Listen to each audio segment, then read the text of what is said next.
नमस्कार, आप देख रहे हैं आज तक। आपके साथ मैं हूं अंजना ओम कश्यप और हमारे साथ इस वक्त बैठे हैं संजय सिंह, आम आदमी पार्टी के नेता और सांसद, जिन्हें हाल ही में सुप्रीम कोर्ट के फैसले के बाद बेल मिली है और वो जेल से बाहर आए हैं। आज तमाम सवाल उनके सामने रखेंगे क्योंकि उन्होंने भी अपनी तरफ से पक्ष रखा। हालांकि कोर्ट ने यह साफ कहा है कि अपने केस पर वो कोई भी बयान नहीं दे सकते हैं, लेकिन वो अरविंद केजरीवाल के मामले में बातों को सामने रख रहे हैं। पहला सवाल आपसे यही है, अरविंद केजरीवाल इस बात पर अड़े हुए हैं, आप अड़े हुए हैं, आम आदमी पार्टी अड़ी हुई है कि जेल से ही वो सरकार चलाएंगे। क्या ये दिल्ली की जनता के साथ अन्याय नहीं है? क्या ये लोकतंत्र में एक गलत प्रेसिडेंस नहीं है? कैसे आने वाले वक्त में कोई भी जिसे जेल होगा, आरोपी होगा, वो कहेगा हम तो एकदम ठीक ठाक है, साजिशन हमें अंदर किया गया है। मंत्री हो, मुख्यमंत्री हो, सब कहेंगे केजरीवाल ने किया था, मैं भी करूंगा, जेल से सरकार चलाऊंगा। बहुत अच्छा सवाल आपने पूछा। पहली बात तो ये कि इस गलत परंपरा की शुरुआत किसने की?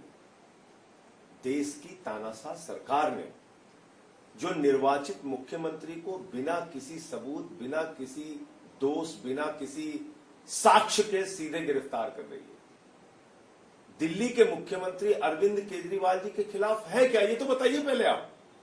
आपने 2 फर्जी मुकदमा किया, केजरीवाल जी को गिरफ्तार कर लिया, इस्तीफा दो। 2 फर्जी मुकदमा किया, भगवंत मान को गिरफ्तार कर लिया, इस्तीफा दो। ममता बनर्जी पे 2 फर्जी मुकदमा किया, गिरफ्तार कर लो, इस्तीफा दो। सिद्धारमैया को गिरफ्तार करो, इस्तीफा दो। रेवंत रेड्डी को गिरफ्तार करो, इस्तीफा दो। विजयन जी को गिरफ्तार करो, इस्तीफा। तो ये तो आपने गलत परंपरा की शुरुआत भारतीय जनता पार्टी ने की, देश की तानाशाह सरकार ने की। भाई, आप फर्जी मुकदमे करके किसी निर्वाचित मुख्यमंत्री को उठा के जेल में डाल देंगे, जिसने 2 करोड़ जनता के लिए बिजली, पानी, शिक्षा, स्वास्थ्य अद्भुत काम करके दिखाया, अनुकरणीय काम करके दिखाया। आप उस मुख्यमंत्री को फर्जी मुकदमे में गिरफ्तार कर रहे हो, फिर कह रहे हो इस्तीफा दो, फिर हमारी पार्टी खत्म कर दोगे। कहीं विधायकों के घर छापा, कहीं मंत्रियों को ईडी की पूछताछ। तो इसलिए इसके पीछे भारतीय जनता पार्टी की गहरी साजिश क्या है, वो समझना जरूरी है। क्या है दिल्ली के मुख्यमंत्री के खिलाफ? 162 बयान ईडी ने दर्ज किए हैं और 294 बयान सीबीआई ने दर्ज किए। कुल 456 गवाह हैं अंजना जी, और उन 456 गवाहों में 4 बयान जिसका न सिर है न पैर है, उसके आधार पर आपने एक निर्वाचित मुख्यमंत्री गिरफ्तार कर लिया। और उन लोगों के बयान, चाहे वो राघव रेड्डी हो, चाहे वो मंगुट्टा रेड्डी हो, चाहे वो शरद रेड्डी हो, उसकी सीक्वेंस क्या है? एक आदमी पे आप छापा मारते हैं, उसके बाद उसको गिरफ्तार करते हैं, उससे 7 बयान लेते हैं, 6 बयान में जो हमारे खिलाफ नहीं देता उसको अनडिनाइड अपॉन डॉक्यूमेंट में डाल देते हैं। कहते हैं साहब इस बयान को तो भरोसा नहीं है जिसमें उसने कहा अरविंद केजरीवाल से हमारा कोई लेना देना नहीं। और जिसपे 7वें बयान में 5 महीने की गिरफ्तारी के बाद आपने जबरन बयान ले लिया केजरीवाल जी के खिलाफ, कहते हैं इस पे भरोसा है, अब हम करेंगे गिरफ्तार। लेकिन संजय जी, आपकी बात 12 बयान शरद रेड्डी पे, मैं आता हूं, शरद रेड्डी ने 12 बयान दिए, 12 बयान अलग अलग तारीखों में, और 6 महीने की गिरफ्तारी के दौरान दिए उसने 12 बयान। उस पर कभी केजरीवाल जी का वो जिक्र नहीं करता। और अचानक 12वें बयान में जैसे ईडी का और भारतीय जनता पार्टी का मकसद पूरा हो जाता है, केजरीवाल जी के खिलाफ उससे बयान हो जाता है, उसकी बेल हो जाती है। तो ये आधार है। राजनीतिक रूप से आपकी बातें हो सकती है। एक सेकंड, ठीक है, राजनीतिक रूप से आपकी बातें हो सकती है, ये रुकिए, मैं आधार पे सवाल पूछ रही हूं। लेकिन ना तो संजय सिंह जज साहब है, ना संजय सिंह ईडी एजेंसी है, जांच एजेंसी। पहली बार में कितने आरोपी होते हैं जो खुलकर कह देते हैं हमने ये किया था जी, हमने इस दिन इसको इतना पैसा दिया था। आपसे पूछू, इन्वेस्टिगेशन। बहुत अच्छा सवाल। पहले दोनों का सवाल पूरा होने दीजिए। आपकी बातों में अगर इतना दम है, आप सीधा फर्जी केस कहते हैं, आप कहते हैं निराधार है ये जो आरोपी जो टर्न ये बन गए हैं, सरकारी गवाह बन गए हैं, तो फिर जज साहब को क्यों नहीं दिख रहा जो असल जज साहब है? आपके केस में तो बेल मिल गया, लेकिन मनीष सिसोदिया की कब गिरफ्तारी हुई थी, अभी तक बेल क्यों नहीं मिली? मैं आता हूं।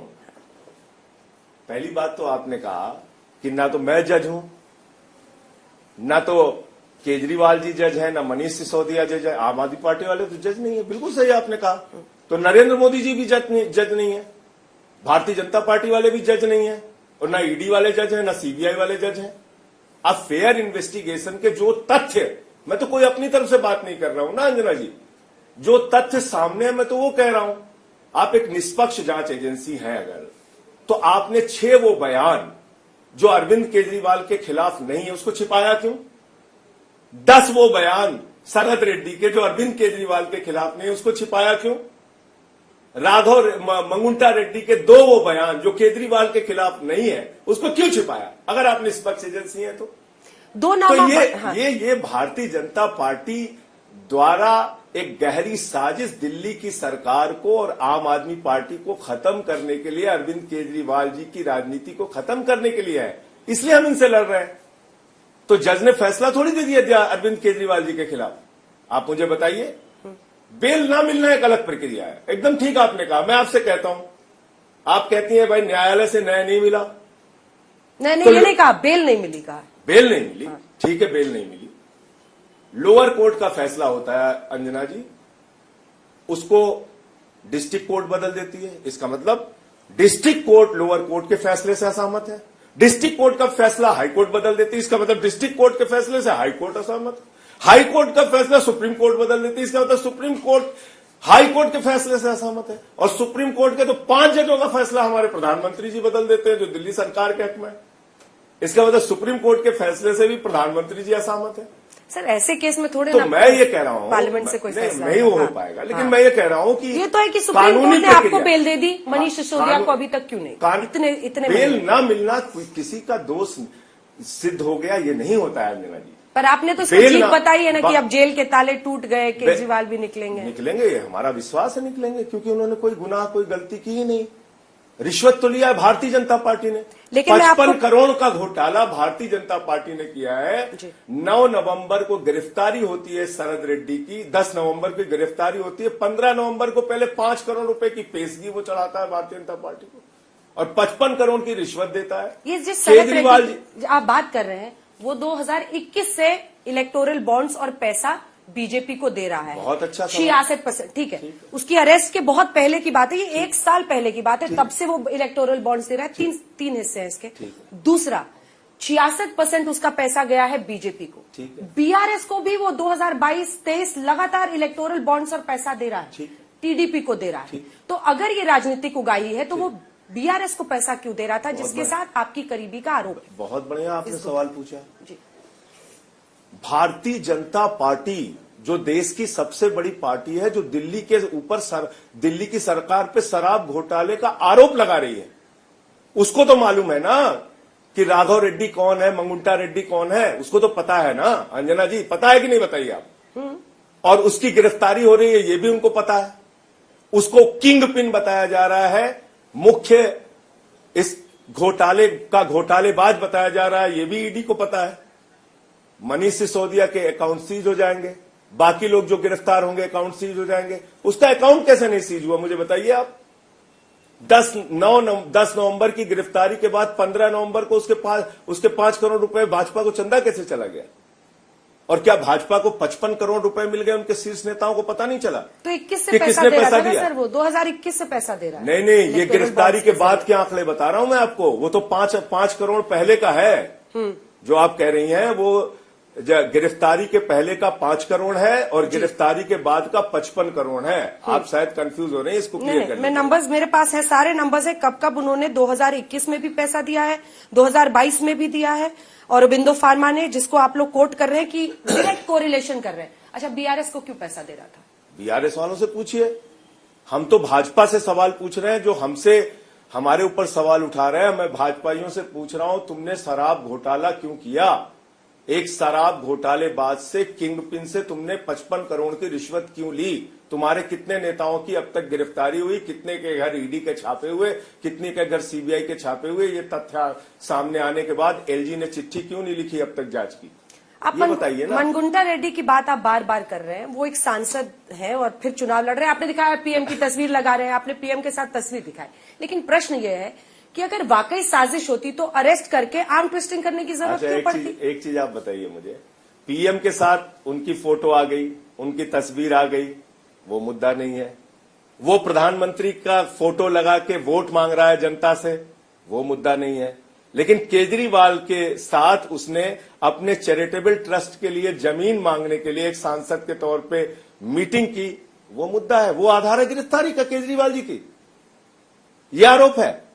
सर कौन सा चैरिटेबल ट्रस्ट है, कौन सी जमीन है, उसके बारे में कुछ बता सकते हैं? वो आप पता करिए कौन सी चैरिटेबल ट्रस्ट के लिए मिला था। उसने आपने तो बोला बयान, केजरीवाल साहब ने बात की, नहीं उसने ट्रस्ट के लिए अरे जमीन। खाली केजरीवाल जी ने नहीं, खुद उसने उस मंगुंटा रेड्डी के 16 सितंबर के छापे में खुद उसका बयान है, जिसको छिपाया और कोर्ट के आदेश पे हमारे वकीलों ने इस कागज को पकड़ा। ये कागज पकड़े गए हैं अंजना जी, जो छिपाए थे ईडी ने।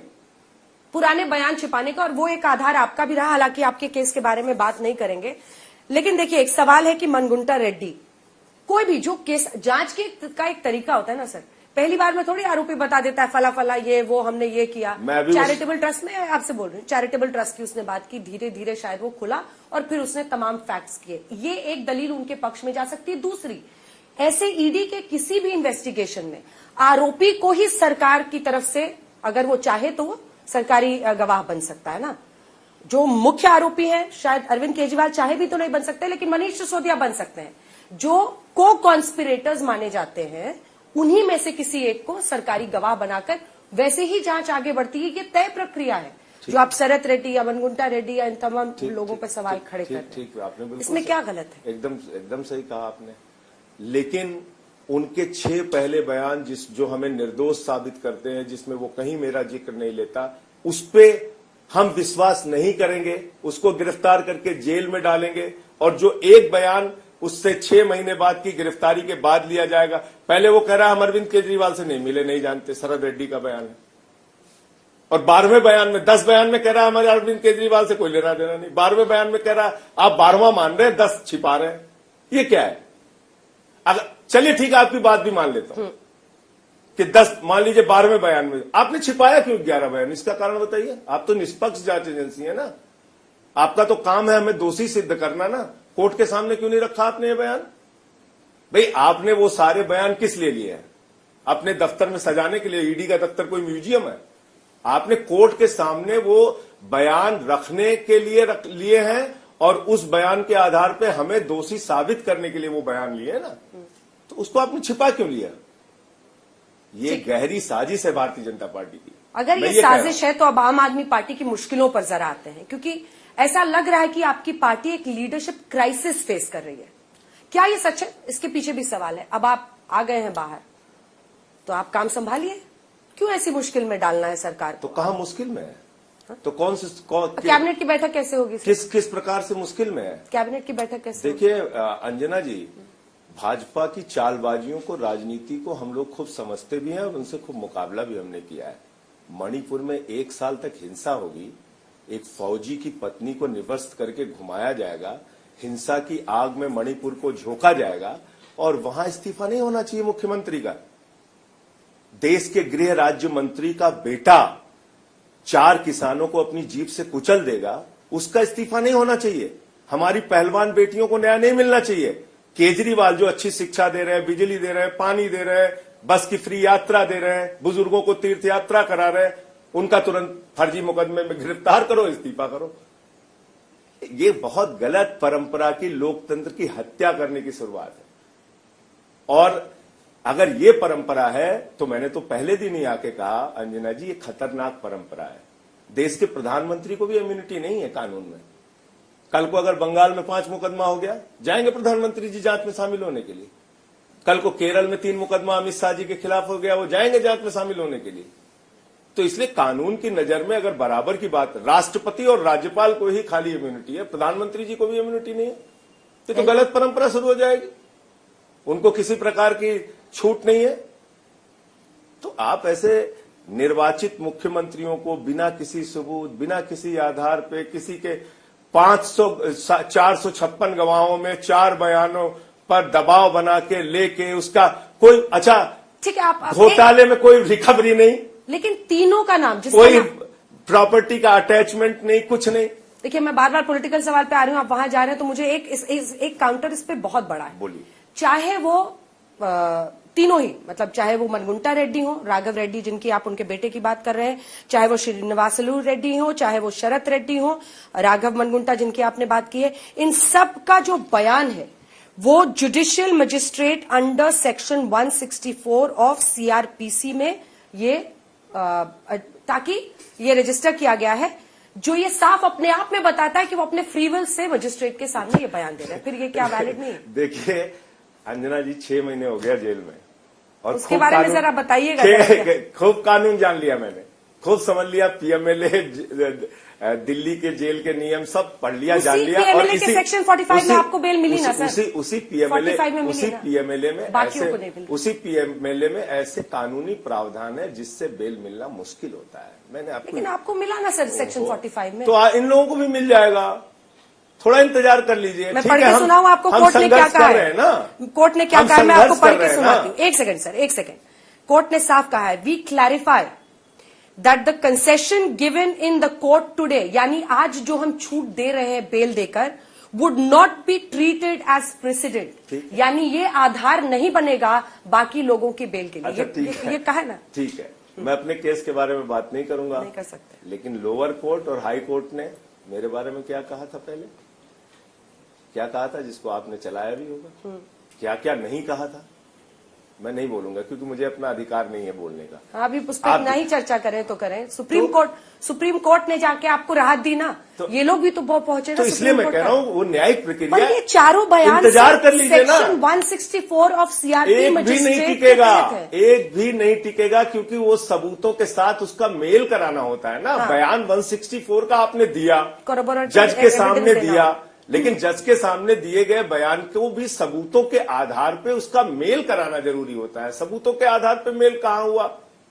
मेल हुआ क्या, ट्रायल हुआ क्या? ये इन्वेस्टिगेटिंग एजेंसी और कोर्ट को करने देते हैं, वापस आते हैं देश की सशक्त जांच एजेंसी। मेरा सबसे बड़ा सवाल ये है, आपको लगता है 2 साल हो गए और आपने 1 रुपए मनीष सिसोदिया के यहां बरामद नहीं किए, 1 रुपए आपने अरविंद केजरीवाल के यहां बरामद नहीं किए, एक कोई प्रॉपर्टी अटैच नहीं हुई, कहीं कोई उनका कोई इतना बड़ा आपको आडंबर और वो देखने को नहीं मिला कि करोड़ों रुपए यहां जमा किए हो, ये गड्डियां मिल रही हो, और संजय सिंह के यहां कुछ नहीं मिले और गिरफ्तारी सबकी होती जा रही है। तो सबूतों के साथ मेल कहां कर रहे हैं बयान? भाई आपने बिल्कुल ठीक कहा, क्योंकि आपने कहा था मैं एजेंसी का इस पर पक्ष रख दूं आपके सामने। आपने बिल्कुल सही कहा, एजेंसी का पक्ष क्या है? 164 में दिया गया बयान मजिस्ट्रेट के सामने का बयान होता है। हाँ, माना जाता है फ्री विल में स्वतः दे रहे हैं, ठीक है। हाँ। लेकिन एक बात और जान लीजिए आप, सेक्शन 50 का जो बयान होता है वो भी उतना ही महत्वपूर्ण है।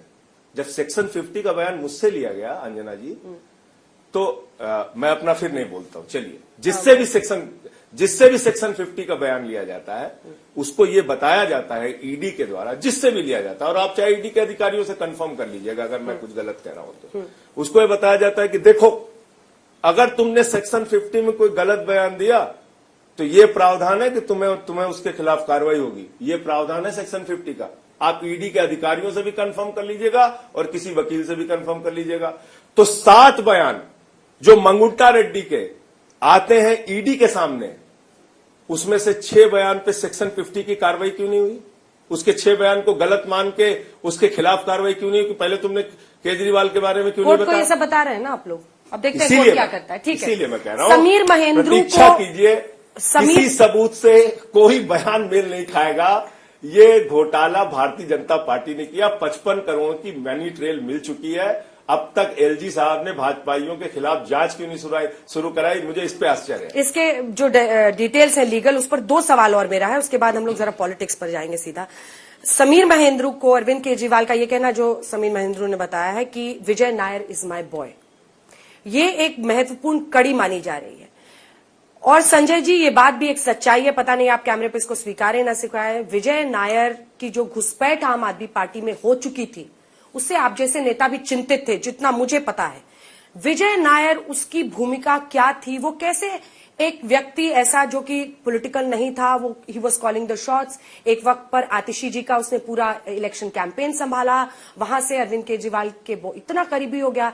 एक विजय नायर आम आदमी पार्टी में सबसे महत्वपूर्ण फैसले करने वाला व्यक्ति हो गया था, जिस पर आपने भी चिंता जाहिर की थी। देखिए ऐसा है विजय नायर कम्युनिकेशन का इंचार्ज था, उससे संबंधित जो भी काम पार्टी ने उसको दिए थे उसको वो कर रहा था। आप किसी के बयान को उठाकर एक झूठा आधार तैयार करें, इससे क्या साबित होता है?